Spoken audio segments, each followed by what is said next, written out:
היי, טוב, קיבלתי את העיתונים של סטופ אנד שופ ושוז. תראו מה כדאי לכם לקנות. בסטופ אנד שופ השבוע כדאי מאוד את הבאונטי טייד וצ'ארמין. יש לכם מבצע שאם קונים 3 מקבלים $6 מיד בחזרה, ויש לכם קופונים של 75 אגורות על צ'ארמין ועל באונטי שמכפילים את עצמם.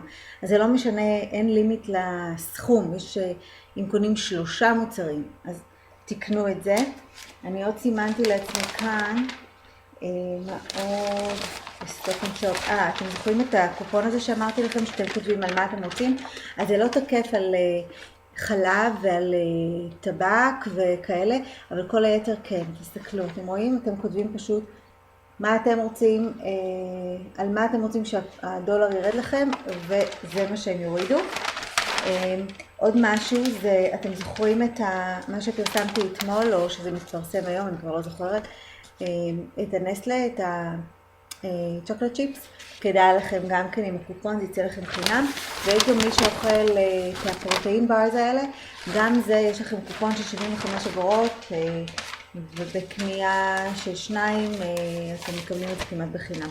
יש לכם עוד פעם פסטה של ברילה, סליחה, וגולת הכותרת היום, שוז. מוכרים ב-69 אגורות את הקוסקוס הישראלי.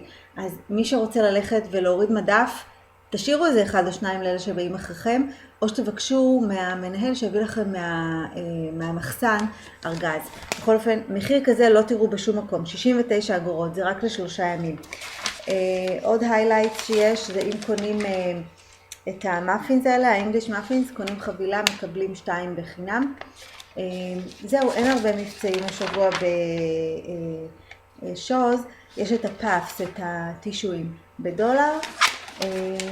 זהו, יוגורטים וזה, אנחנו כבר רגילים לזה שזה דולר, אנחנו לא מתלהבים. אבל הקוסקוס, לכו תיקחו.